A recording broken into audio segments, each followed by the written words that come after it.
كبر ما له وما عليه. أنا شايف إن هو ما عليه أكثر مما له يعني. والحقيقة دي حتة مهمة جدا. ابن كبر بيعتبر مفصل رئيسي في التاريخ الليتورجي، لأن ما ذكره في كتابه مصباح الظلمة وإيضاح الخدمة بيعرفنا بيه طقس الكنيسة لحد القرن ال13 وأوائل ال14، وده بيحسب لابن كبر جدا،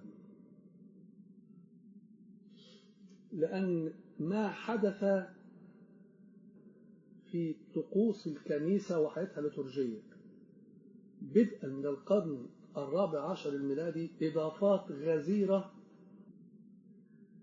ودخل القرن ال15 فكان عندنا طوفان من الإضافات أيضا على طقس الكنيسة، ويستمر هذا الطوفان لحد اليوم.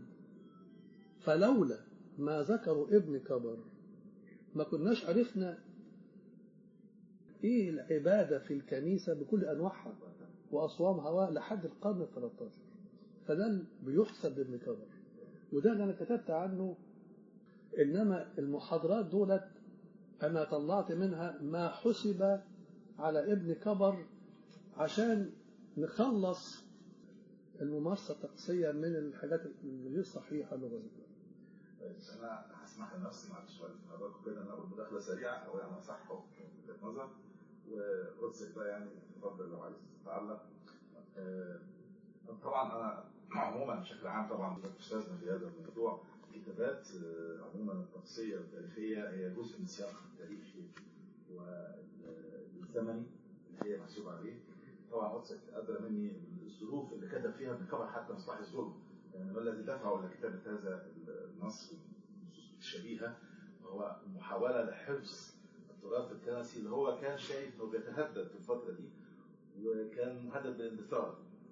فكان الدوافع مش عايز اقول يعني في نوايا حسنة، لكن كان هو يعني تصدى لعمل ما اعتقدش ان غيره وقتها كان يجرؤ ان هو يعمل ده، وقدسك اشرت الى هذا واعتقد هذا برضه يحسب له. فترة القرن ال13 وال14 هي الفترات التاريخية اللي حصلت فيها حركة أسلامة واسعة جدا، حصل فيها تراجع كبير في الوضع الطقسي بالنسبة للكنيسة. فكان هو من دوافع شخصية معرفش طبعا يعني قدسك أدرى مني بهذا، أراد أن يحفظ هذا التراث الآبائي. بس هو سؤالي عمليات الإضافة والحذف وطبعا يعني منهجيا وتاريخيا في منهج البحث العلمي طبعا لا يصح ما قام به بمقاييسنا الحالية المعاصرة، لكن أعتقد وقتها مش حتى ابن كبر بس، كثير من المؤرخين في الوقت ده كانوا بيكتبوا بنفس الطريقة، يأخذوا من مصادر لا يذكروها، ممكن هم يضيفوا ويحطوا يشيلوا من وجهة نظرهم يحذفوا كما يشاءون. طبعا هذا يعني مستهجن تماما، لكن أنا عايز أعرف يعني من وجهة نظر قدسك إيه هي دوافعه ده؟ ليه قام بالحذف والتغيير والتبديل والإضافة؟ يعني عمل كده ليه؟ يعني تحليل قدسك إيه الموضوع ده؟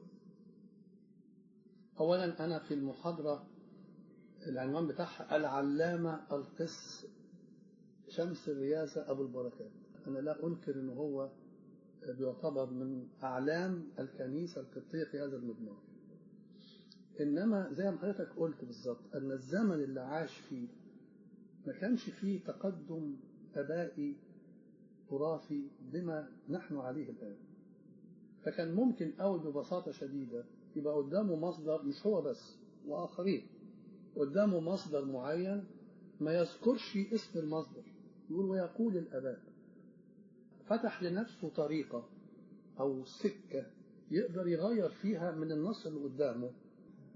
فابن كبر لما كتب وكان بيعدل ويشيل ويحط ما كانش عنده نية سيئة، هو كان عاوز يخدم الكنيسة بس بطريقته بأسلوبه في هذا الزمان.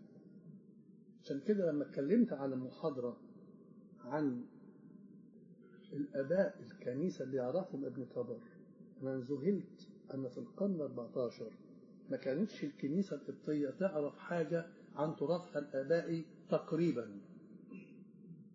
فابن كبر ما كانش عنده خلفية آبائية لظروفه اللي هو عاش فيها غير الظروف اللي احنا فيها دلوقتي.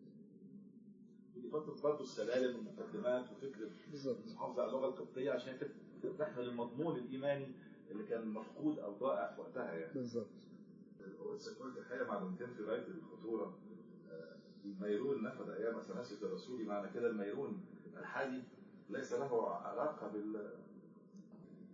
الاصل كان ايه في الموضوع؟ ان بيجيب زيت زيتون ويصلي عليه فقره يبقى الميرون، وبعدين فقره اخرى بنص اخر بقى الغاليليون.